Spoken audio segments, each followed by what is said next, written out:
Good evening, good afternoon, and good morning. This is the 1488th day of continuous webinar conducted by International Forum for Promoting Homeopathy. We invite all to this session. Today, our guest is Dr. Arpita Chatterjee. Let us begin the session with 1 minute silent prayer. Thank you all. As you know, the International Forum for Promoting Homeopathy comprises of homeopathic lovers, homeopathic doctors, students, and we have 3 sessions every day. The first session of the day is already over, the Hindi session from 7:30 to 8:30, and from 8:30 to 9:30, the international session in English, and 9:30 to 10:30, a local language session in Malayalam. All these videos are uploading on the very next day itself, and those who want to see the previous videos can also search IFBH Homeopathy at YouTube. You may please subscribe the same so that we will have a big reach to people all over the world. And definitely, let me introduce the guest of the day. As you know, Dr. Arpita Chatterjee. She has made a beautiful presentation last time in this forum and has completed MD, and it's a PhD scholar, CCH, CCP, MHA London, and FM, and is the HOD and Associate Professor, Department of Pathology, Pearl University, Gujarat, and is a guest lecturer at prestigious MSU Psychology Department, ITM, SLC, University, Vadodara, and Sigma University. She is the Chief Physician of Healing Center, Gujarat, and founder of the NGO World Healing Society Foundation. Have been awarded Face of the Year Award for Women in 2023 for the social work and homeopathy by Fox India Media. That's a very good thing. And speaker, she is a speaker of Scientific Committee, Aisha, and the Best Teachers Award 2021 by Pearl University have featured a numerous TV, newspaper article, and social media program. As you know, today we are discussing about a beautiful subject, that is homeopathy, its relevance to modern medical approach for individualized drug therapy. As you know, nowadays the modern medicine, the so-called allopathic system, people are also coming to the individualized medicine. So they are back to homeopathy, I must say. So we can proudly invite the guest of the day, Dr. Arpita Chatterjee. Welcome, madam. Please unmute. You are co-host. Yes, I shall make you co-host. Yes. Yes. Yes, you are co-host. Please unmute. Thank you, sir. Thank you, Dr. Ganesha, and thanks to the IFPS for inviting me. This is the third time here. And A little more louder, please. Sound am is. I audible, sir? Now it is. Now it is clear. Okay. Okay. Namaste to all of you, and thank you. Is it audible to everyone? Yes, yes, yes. Yeah. So, as Dr. Ganesha said, actually, the allopathic science is going back to what Dr. Henneman had said 200 years back. And today I had decided to talk about something which we all know, but how do we present it to our students, to our patients, and also to our learned friends in conventional medicine? Because that becomes a very challenging thing when we don't know their terminology and when we don't know the current research which is going on, which supports what Dr. Henneman had been saying, or which we have been propagating for the last 200 years. So, if you, with your permission, all of you, can I share the screen? Yes, you can share the screen. Yes, sir.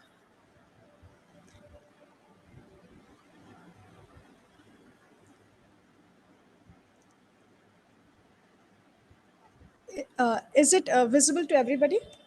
Yes, it is coming. Okay, it's visible. You can enlarge it. Yes. Okay, sir. Is it visible now Yes, properly? yes, yes, yes, properly visible. Okay. So, its homeopathy and its relevance to the modern medicine's approach for individualized drug therapy. Yes, recently, the current modern therapy is now looking towards individualized drug therapy. This is a very new approach which they are now thinking of, and which we already have been talking for the last 200 years. Now, how did they came to this therapy, this individualized drug therapy, which they had very violently, very forcefully, had actually not accepted it years back when it was presented by Dr. Henneman. Later on, many of the scientists have tried to prove it. Till 1945, it was not at all, given that kind of what you say approach. Even nobody wanted to talk about it. There were many factors which was responsible for it. One of them was, of course, the pharmaceutical companies, which did not want to talk about this particular approach. But now, with advancement in nanotechnology, with quantum therapy, with digitalization, things are open and people are talking. And now, even with the current failure in the therapies which they are being using, and the current lacuna and the failures which they are continuously facing, the conventional medicine, they are now forced to look into this part which they have completely ignored or had tried to put it in the dustbin. So now what will this content? Now this entire session will contain only four things: the concept of disease, the modern medicine. Of course, I would like to talk about it a little bit, and then we'll go to the concept of evolution of disease. What is it right now? How do they consider the disease right now? What is the current scenario of it? How do they understand the evolution of disease?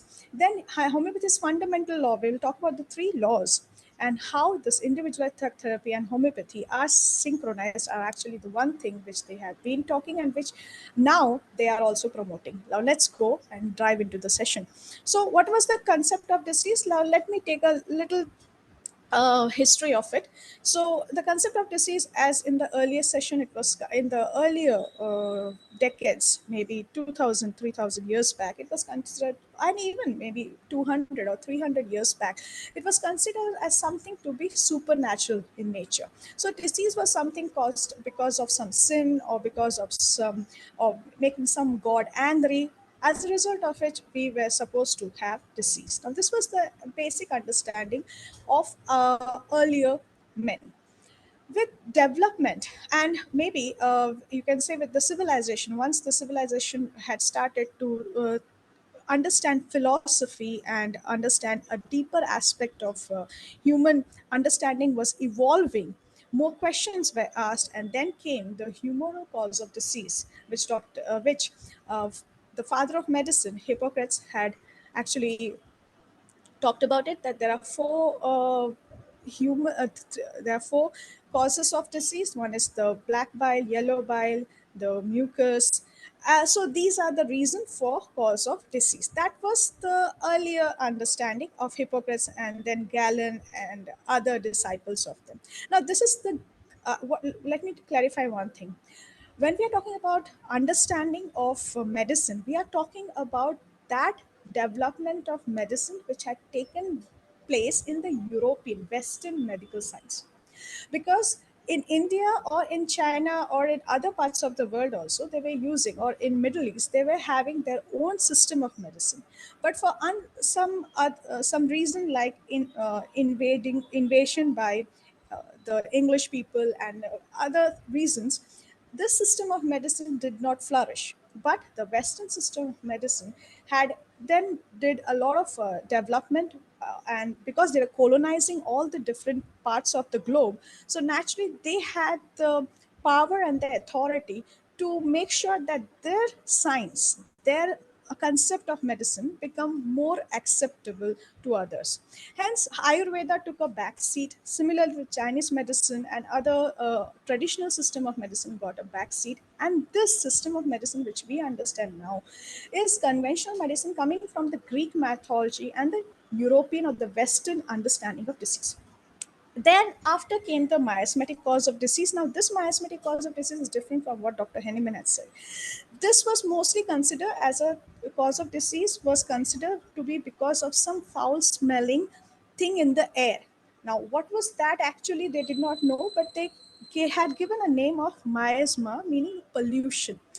So and it was more a kind to in those era, diseases like plague, cholera were very much pandemic throughout the world. So, because they did not know about microscope, and because the about microbes and these smaller tiny life forms was not very much relevant or was not known to the medical science of that time. So they consider that this to be related to a pollution which had a bad stinging smell. So that was called as miasma, which was also related to the climate, to the telluric meteoric causes. So this was the miasmatic cause of disease when Dr. Henneman was alive. Although Dr. Henneman's miasma or the miasm is much more elaborate, and he had done a wonderful work, which was not actually what miasmatic cause of disease was actually supposed to be in his era. What he has given to us, Dr. Henneman, is a far more elaborate thing and a far more objectified and a scientific observation which he had done and given us. But Myasm for during that time was only a very narrow, linear meaning it had, and that had to do something with the pollution polluting cause. Now, after that, once the microscope was discovered with that and invented, actually, once the microscope was invented with that, the germ theory became relevant. And after this, what the entire world got into that therapy of, you have to kill the germs and you are healthy. So it was a cause was where the germs, the bacteria, the virus, and the parasites and the fungi, and there has to be a medicine which can kill those. This was a simple theory, but unfortunately, it did not work. And then, in 1960s, after they started using antibiotics, and when they saw the failures of antibiotics with penicillin was the first disaster, with that they understood that this is not as simple as they had thought. So germ theory had to be dropped, and the other theory which came into existence was the epidemiological triad of disease. And the last is one is Being's model of disease right now, which is being actually understood. So let's understand what is the epidemiological triad of disease. Now, epidemiological triad of disease means three things: the host, the agent, and the environment, and the interaction between all the three things: host, and agent, and environment. Now, again, this was very easy, to understand and to also give medicine. But again, this had its own limitation. Agents, they were talking about like the few agents which are responsible for a disease in a host, and when they enter, and certain environmental factors are responsible for a person to get susceptible to a particular type of disease. All right, understood. And accordingly, if we give medicine, the person will be cured. Now here was the problem with every medicines. When they started using, they found failures with the antibiotics. Now the problem was with the viral infections, because now the virus was a little different thing altogether. These were RNA and DNA. They were not alive when they were out of the body, but they became alive once they entered into the body. Now this is something which made the medical fraternity sit and think that what is the reason? How are we going to now tackle this particular problem? Another thing, although we were able to take care of the infections and all, but the problem we were finding was that these bacteria, these viruses, these pathogens were getting much and much resistant to the drugs. And moreover, it was not as simple as it was thought to be, because there were people who were living in the same environment. One would be suffering from malaria, but the other won't be suffering from malaria. Now, why it was so? Even in spite of living in the same environment. The same thing we saw in Corona also, that although the virus was there in the atmosphere, yet not everybody was infected, yet the symptoms were not the same. But as per this triology, the things should be similar, the kind of manifestation should be the same. But unfortunately, it was not the case because, after all, it's a human body. The agents were also biological, they are dynamic, and the environment is again not in our control, it is unpredictable. So, taking all these things into consideration, this model was again nullified, and now the new concept is the being models of disease. Now, being is the word itself actually narrates everything. It's a multifactorial model of disease, meaning a disease can only occur when there are multiple factors associated. It's not that one or two factors alone. So the multiple factors, what are those multiple factors? They have enumerated it as beings, BEING. After all, we are human beings, right? So beings, B for biological, B for behavioral or lifestyle. So here B is B2, biological, behavioral, and lifestyle.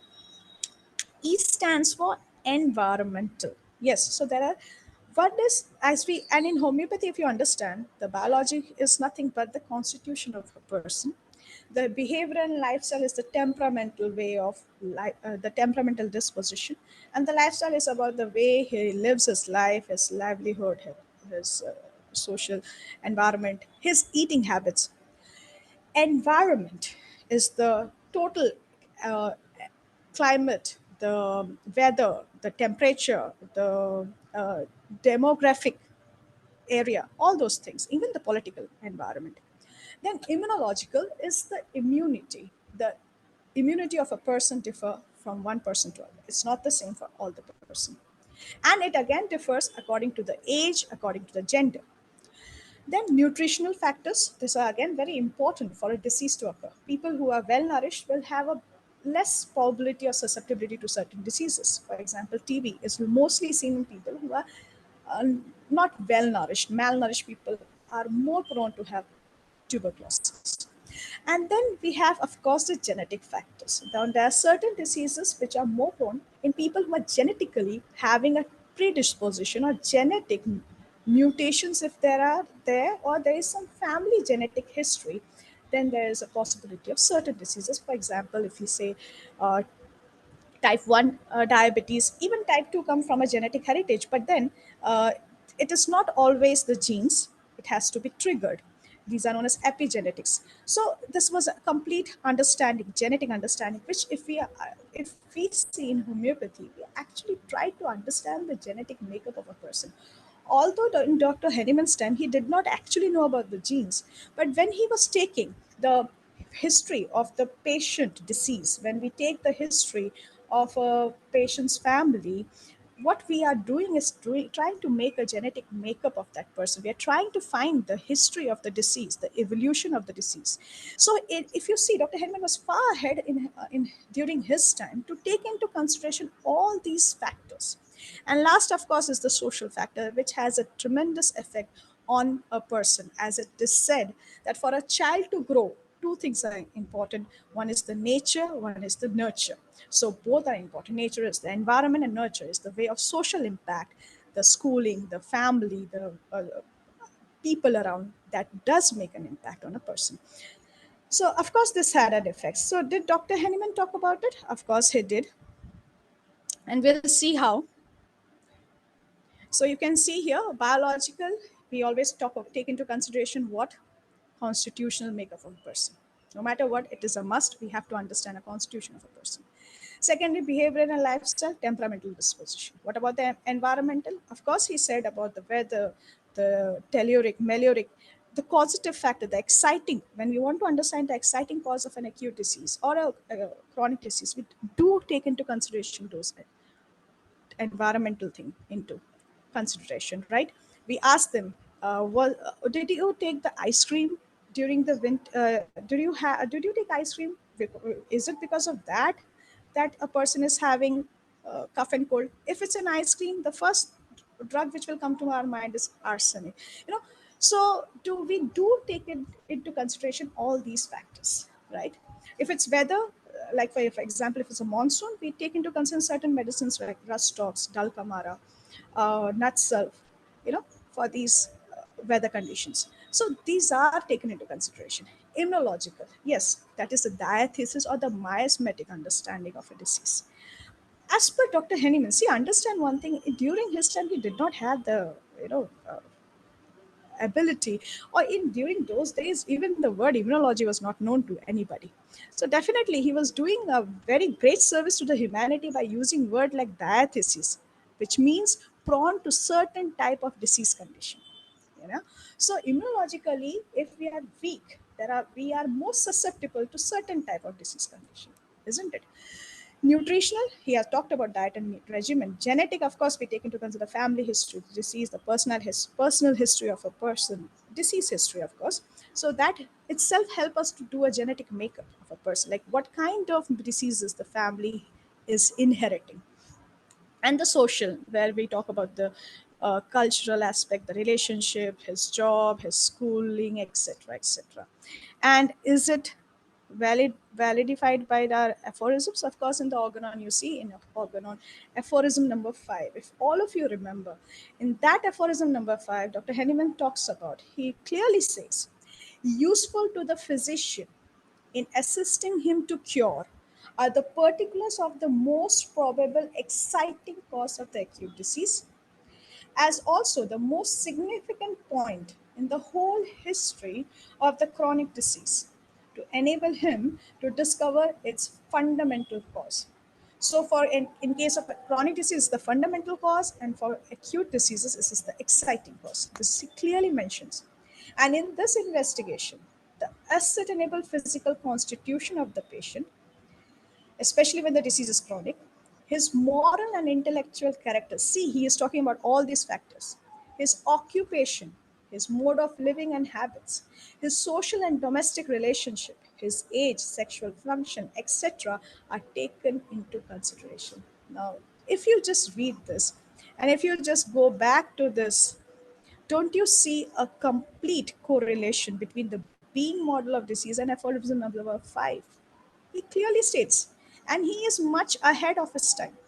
Now, before I go to my next slide, I would ask you all, there's one aphorism about which now the World Health Organization, we read that aphorism when we are in the first year of our college. We all have read that aphorism, and this particular aphorism is very interesting actually, because in this aphorism, whatever Dr. Henneman says, that as a physician, what are we supposed to be, this is what even the WHO right now, the World Health Organization, is also talking. Because earlier, the only concept they had was, if there is a problem, suppress it, stop it, kill it. That this was the only thing they were doing. But now the entire scenario has changed. Now the WHO is more concerned on one particular thing. Can anybody let me know what is that aphorism? And which aphorism am I actually indicating to? I can give you an example. It comes from aphorism number 1 to aphorism number 10. If you know it, please kindly write it down in the chat box, all of you, and let us see if it's the same which you were thinking and I am talking about. So WHO is right now talking about those things. So killing or vaccinations or medicines or suppressions, or that are not going to actually help. So this is what the WHO has understood finally, lately, but has understood.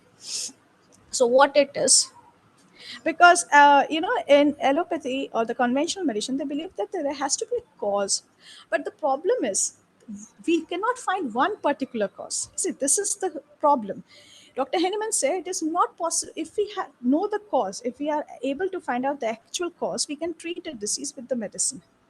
With just knowing the cause will help us know. But the problem is, in human body, the cause is multifactorial. Even today, the conventional medicine is finding problem, or the modern medicine is finding the issue, because they believe that for a disease there has to be one particular single cause, and it has to be a generalized cause. Now the problem is, what they have found over the years is there is not a generalized cause, not one drug for all, one therapy for all. It is not like that. And secondly, it is just not possible to pinpoint one particular factor for a particular disease. Now, this is what Dr. Henneman said, and he had already mentioned in aphorism number 5. So, what it is then? It is actually WHO have recognized one thing, that we as physician need to be first a preserver of health. Aphorism number 4. So he likewise is a preserver of health if he knows the things that derange health and cause disease and how to remove them from person in health. So he had talked, see, in the earlier, in just the first 3 to 4 aphorism, he had talked about this. This means that it was just so significant for a homeopath to understand that the first and foremost thing of any homeopath or a doctor or a medical professional practitioner is to make sure that we preserve the health, we prevent the disease, because it is very difficult to find out the exact cause and to target that cause. It's very difficult, and that is where the lacuna has been for the modern medicine. And that's why Dr. Henneman said that we have to be preserver of health, and this is what the WHO is now working towards. It is working towards this goal of prevention.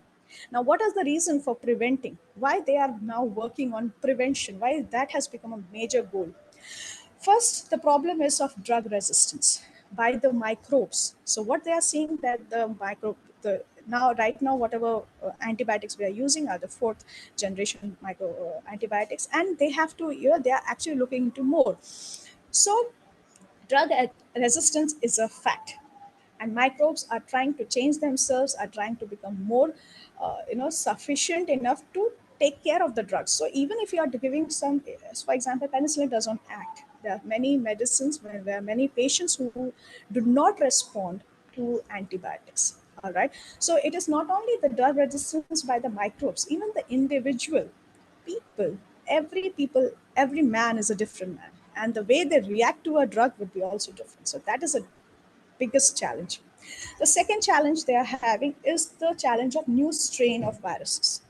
Now, this, because virus is an RNA and a DNA virus, so once it get enters your body, it becomes a part of your body. Now that becomes difficult to kill or to suppress. With bacteria, this the whole game plan is different, because the bacteria do not enter into our DNA, they do not become a part of our body.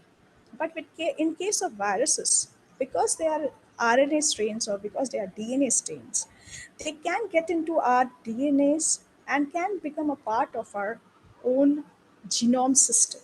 If that becomes a part, then how are we going to kill a virus, identify a virus, and do the uh, you know cleaning of the body? Now that is a challenge, and they have actually found that challenge. It's a very challenging aspect on which they are actually working on. So you can see in corona they did had a research on the strains and everything. They did came out with the vaccinations and everything, all the booster dose and everything, but right now they are not actually asking for everybody to take that.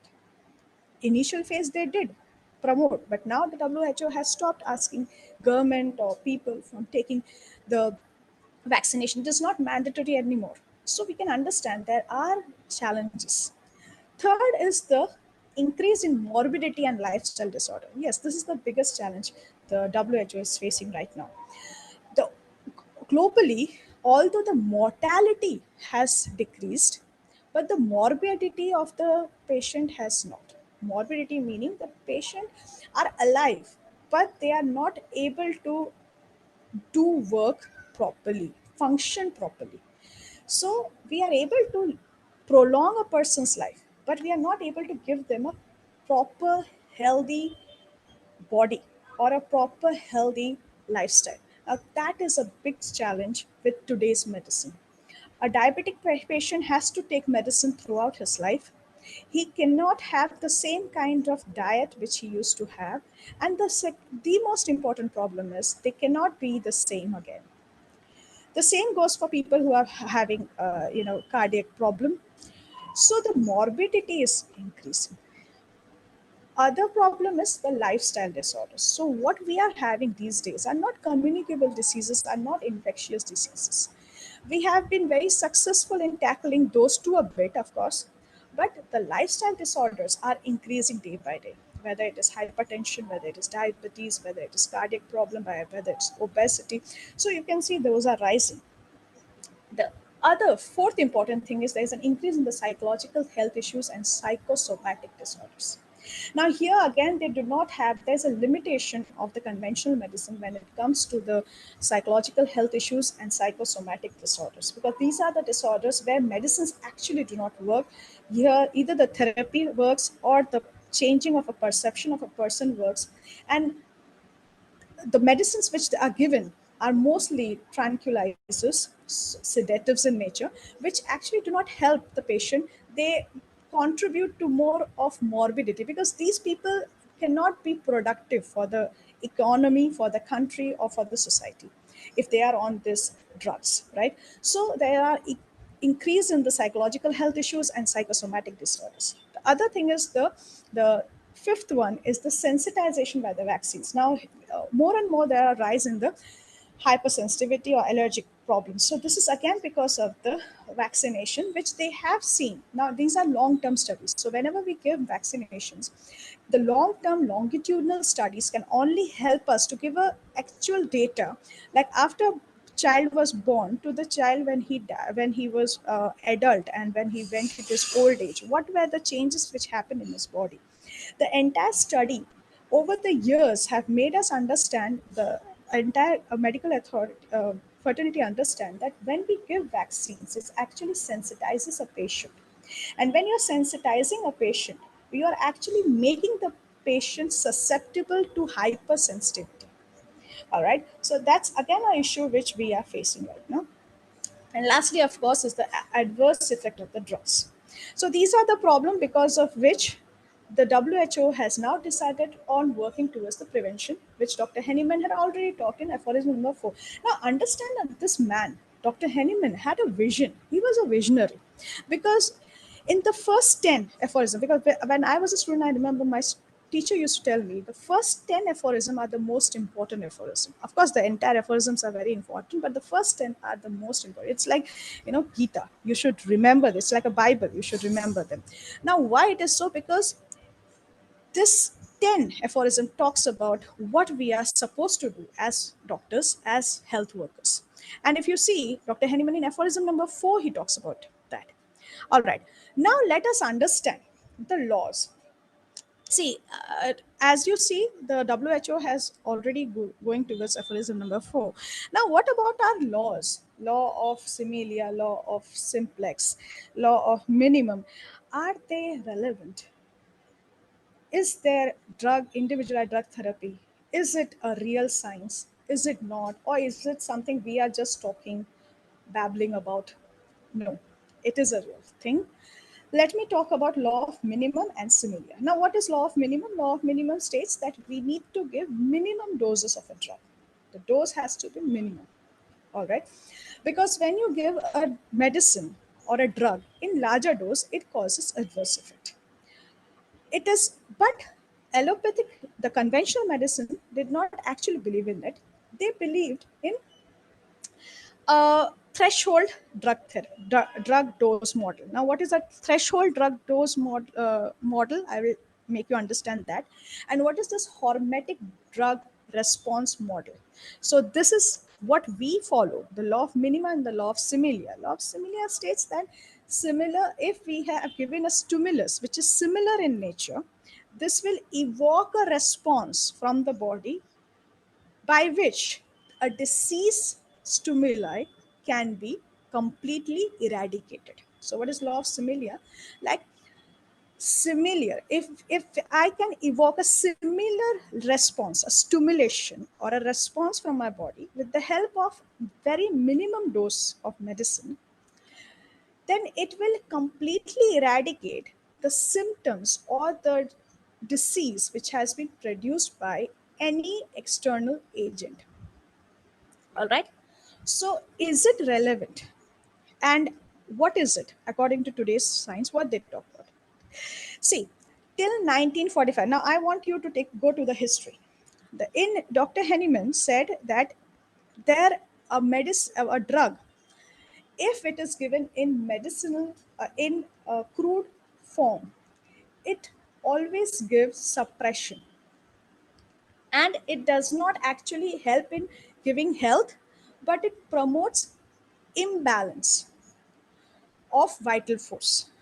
So that's why he said the drug has to be given in minimum dose so that the balance can be maintained.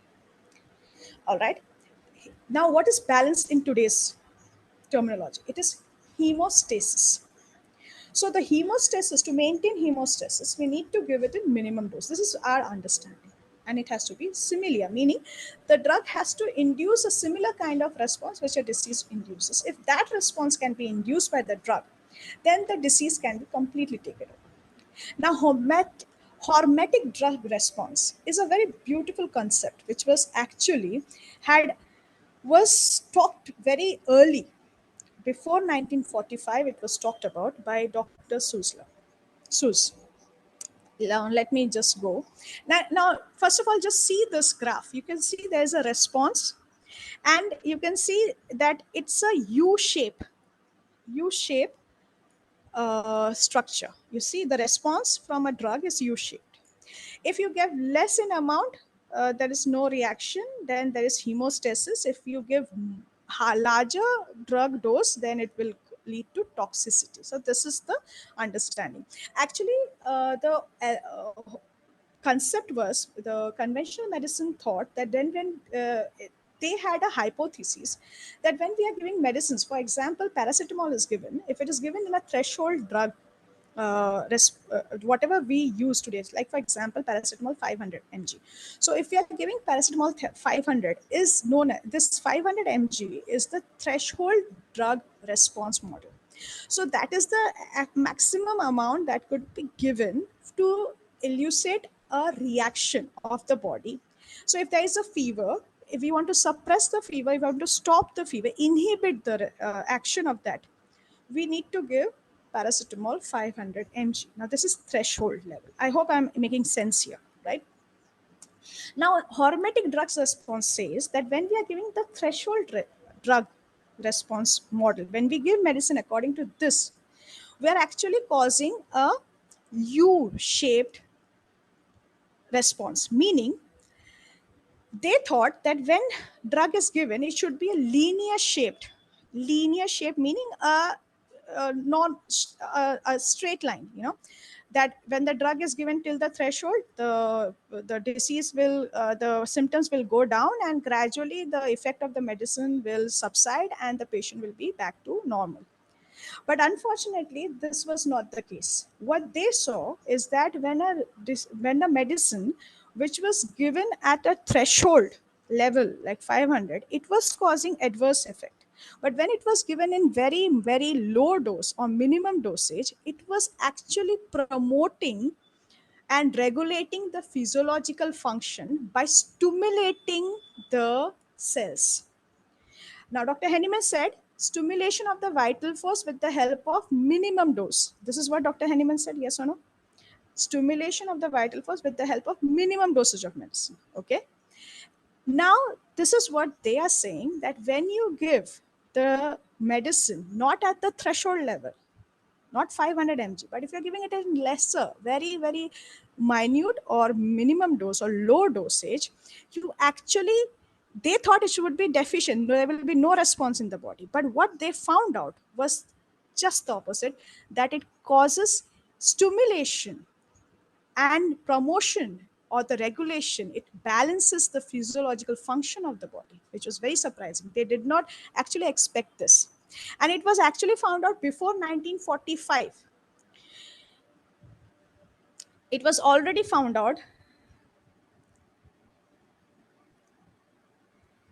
Are you able to see this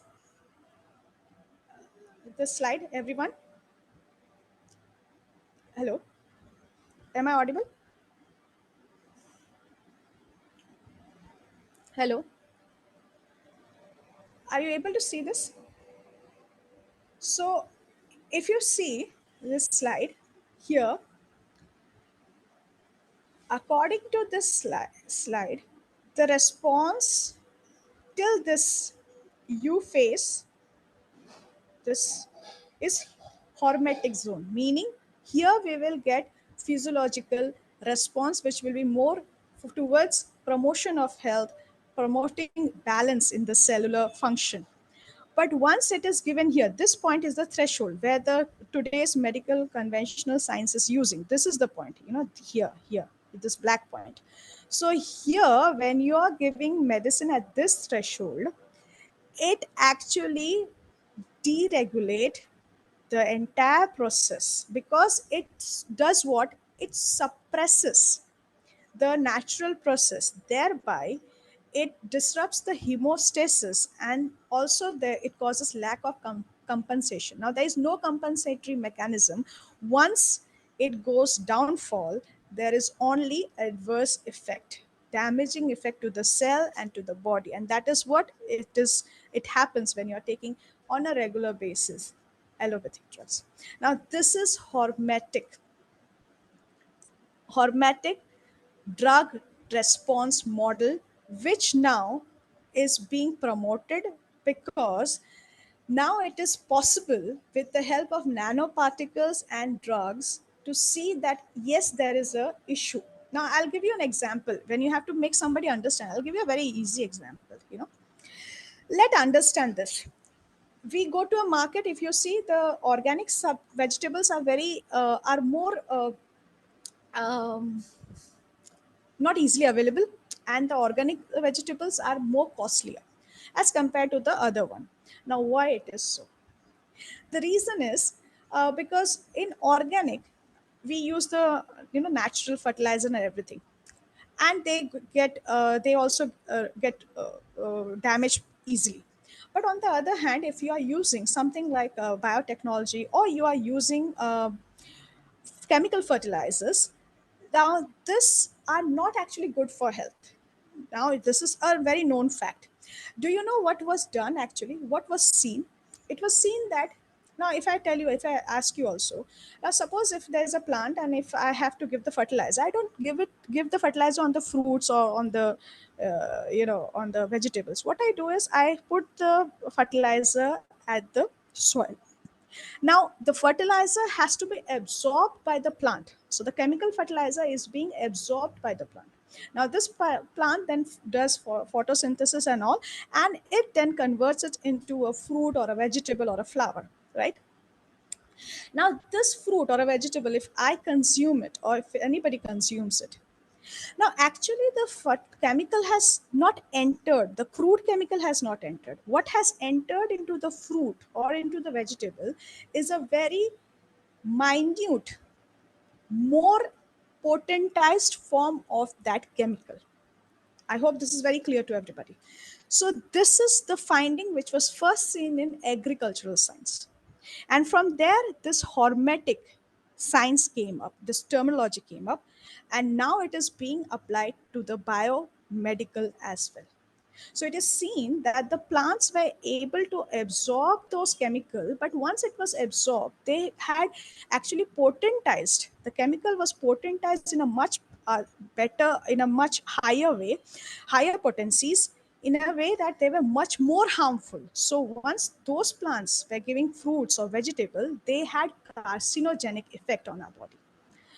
Now, this was a very interesting finding. And like I said, it was Dr. Sluis who had already talked about it before 1945 about the biphasic dose response. That is nothing but that, as I talked about this one, it is this, hormetic drug response. So now they have given this name of hormetic drug response, but basically Dr. Sluis have already said about the biphasic dose response, meaning every dose, if it is given in a lower dosage, it will help in promoting the physiological balancing and growth, or in also the development of a cell. But in a higher dosage, the same drug could be giving you side effects and adverse effect. So this is a documented thing. It was done, and this person, this gentleman, Dr. Slusler, wanted to talk about it. He was actually in favor of homeopathy, and he was a trained medical doctor and a professor as well. But because he was from that profession, so he was at that time the contemporary scientists and the professors were against him, and they did not want this thing to be documented or to be brought into the public light.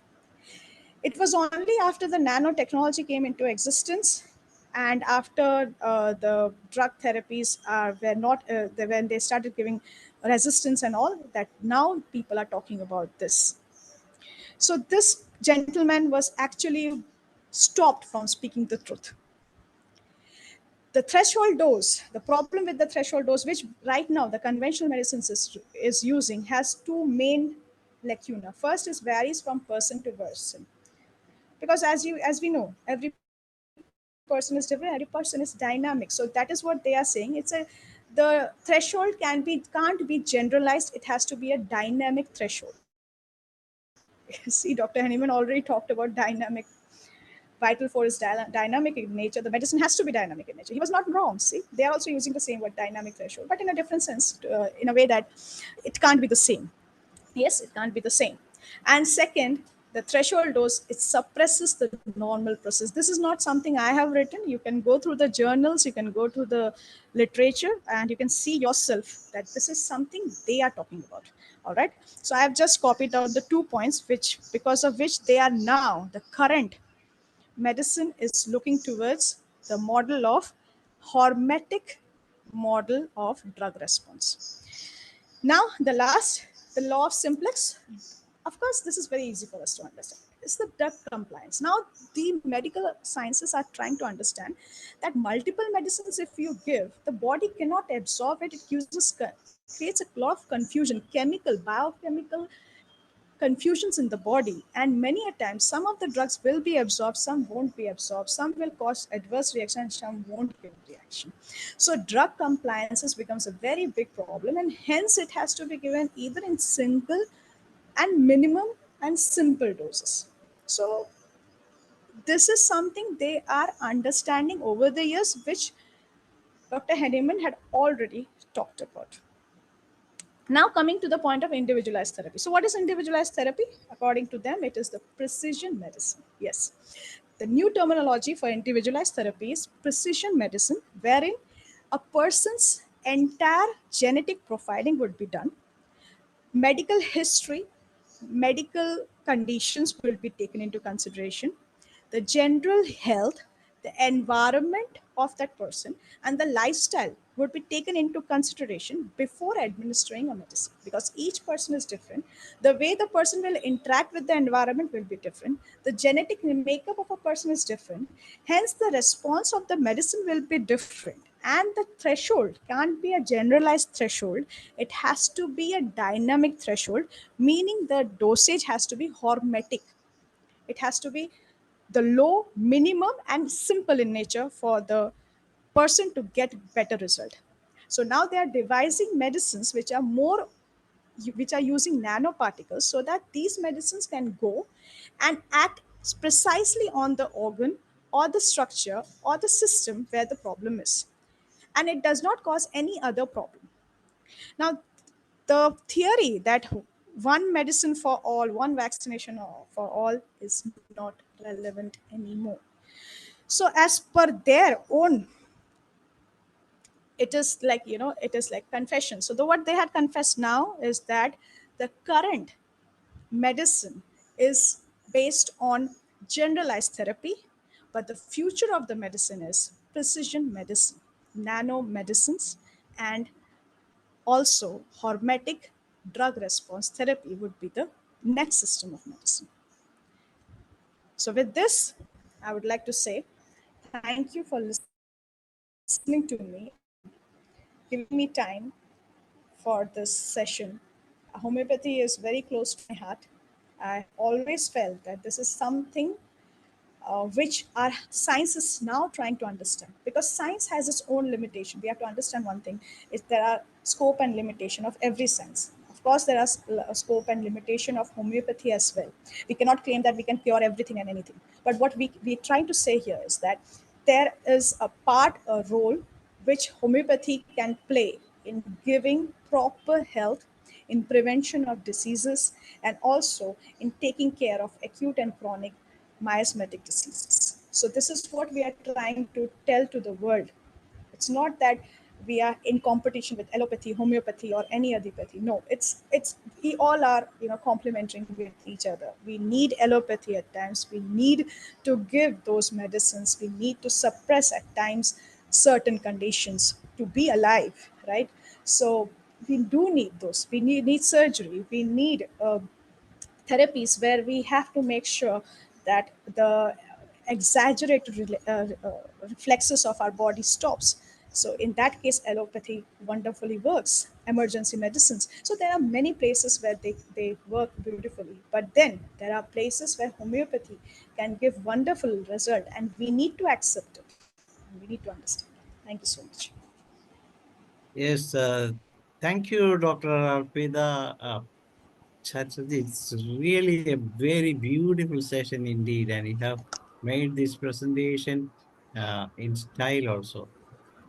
As we used to say that homeopathy is the medicine for the millennium, and definitely it will be the medicine for the future of and we need this kind of presentations to show the world that Dr. Hahnemann was uh, a person who had foreseen all those things some 200 years, 50 years back itself.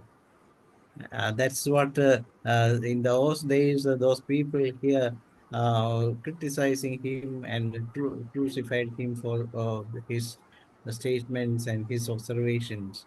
But now, gradually, the people, the so-called people from the modern world is looking what he was written some 250 years back.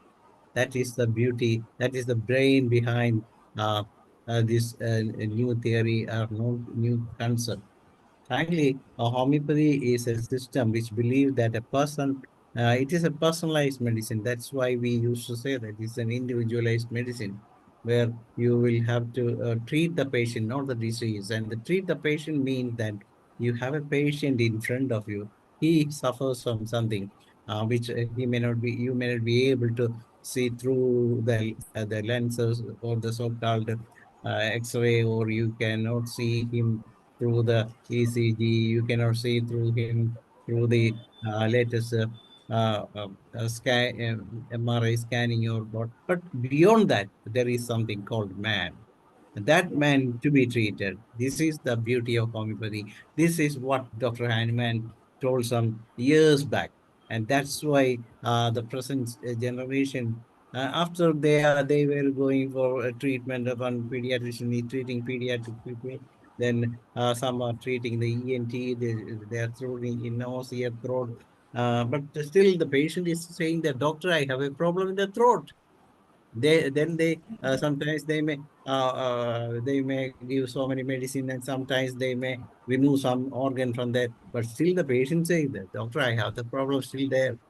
Then what it can be, then they may say, oh, you have a problem, you just go to the psychiatrist and find your solution there. They may first give some counseling, and then he may say, I have a problem, that's why I come to you. But still, then they believe that, oh, so we can give some medicine. They may try some medicine, but the patient may not be able to sleep afterwards, because he may need some medicine on that kind to get him sleep. So even after that, the patient is suffering, and telling you, doctor, still I am suffering. What can we do? So that is what you have to find the basic difference. As a homeopath, you may inquire, oh, what happened it when it happened? Then you may say, no, doctor, I have seen a situation where the car was about to hit the baby. Oh, I was terrified to see such thing. And thereafter, when I started drinking water, I found that I have a problem in the neck. This thing they never tell to, as I thought, these people, as the so-called ENT or some other people. That is the basic difference of individualized medicine. That's what Hahnemann foreseen all these things some 250 years back, and still it is relevant. That means that homeopathy is the system for the millennium, not only is the future medicine. That's what I would like to add What a beautiful presentation. Congratulations once again, Dr. Arpita, for your effort to bring such a beautiful patient back with homeopathy. Thank you so And much. those who want to participate in the discussion can raise your hand, or you can say if you want to comment anything also, you can come make your comment. Is there anyone? Doctor, what is the present situation in Gujarat?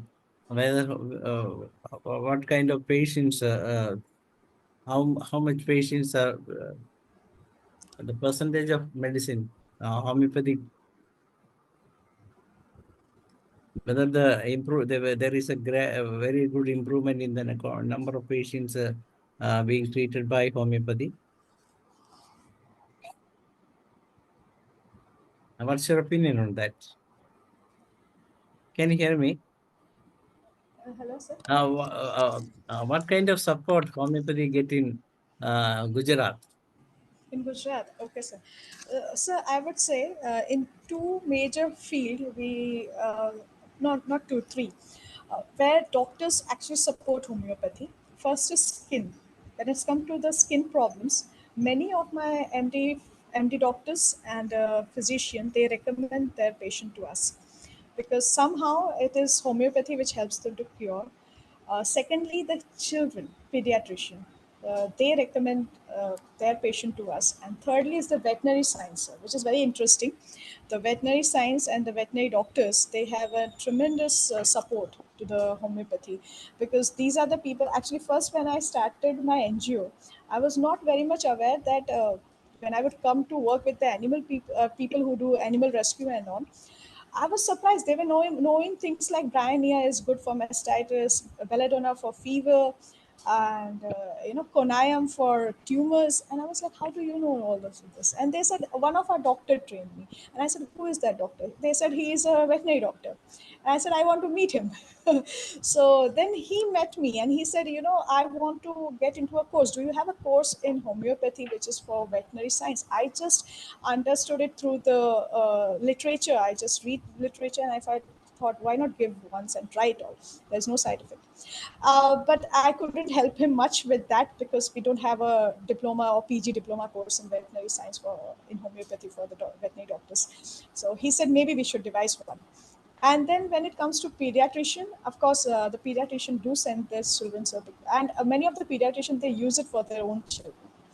And but the problem we face in Gujarat is that uh, it's more about the pharmacy, sir. When it comes to homeopathy, it is we when I get a patient or you get a patient, we make sure the patient is cured and treated and goes back to his home and never come back for the same problem again and again and again. But pharmacy does not work like that. It wants the patient to continue the medicine for life. So that is the biggest challenge which we have here. Uh, Apart from that, we actually don't have challenges much because people have started believing in homeopathy a lot here. People do come from different classes, from different sectors. So we Okay, are thank blessed. you. Yes, that's a very, you give us a very beautiful narration of the picture, what is happening in Gujarat. And I invite Dr. Rambaresh sir to say what of thanks to the session. Thank you, Dr. Dhanesh ji, and congratulations, Dr. Arpita Chatterjee, madam. Very nice presentation. Excellent session. To personality, the dynamic personality, Dr. Arpita Chatterjee. And homeopathic medicine is a dynamic. Homeopathic medicine is a dynamic. Main cause of disease, according to law of homeopathic science, miasmatic.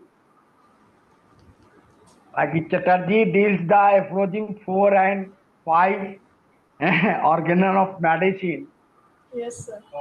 Uh, so main cause of disease, thorax, psychotic and syphilitic. Any other cause is environmental, biological, teach the homeopathic, biological, constitutional and temperament, etc. lifestyle and environmental factor. But homeopathic is a dynamic medicine. Treat the patient, not the disease. So they have And also used that uh, dynamic threshold. nanoparticles, homeopathic medicine, drugs. What drugs or medicine is the difference? Yes, It is Drugs is definitely. called name of edible substance, Exactly. not curative way of treatment. Drugs is the not curative way of treatment, only palliative way of treatment. Only medicine is the homeopathic medicine, dynamic. A cause of disease, dynamic. So Yes. very, very thanks, Arpita Chatterjee, and modern science approach the individualized treatment. So thank you, very, very thanks against behalf of IFPH, whole team, IFPF, very, very thanks. Thank you. Thank you, Thank you. Thank Doctor. you. Okay, Thank okay. you for inviting me again, sir. It was a pleasure. Again. Thank you, Dr. Rambari sir, and those who attended the session. And thank you once again, Dr. Arpita Chatterjee, for Thank you, such sir. a beautiful session. And tomorrow we will have a session from Dr. Nimishi Chichodia, and we'll be talking about understanding the modus operandi of homeopathic remedies in management of substances abuse of alcohol-related disorders. That is what tomorrow. Uh, with that, we come to the end of the day 1488. Thank you all.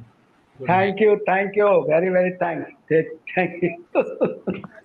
It's over to Dr. Mariama John to moderate the Malayalam session now.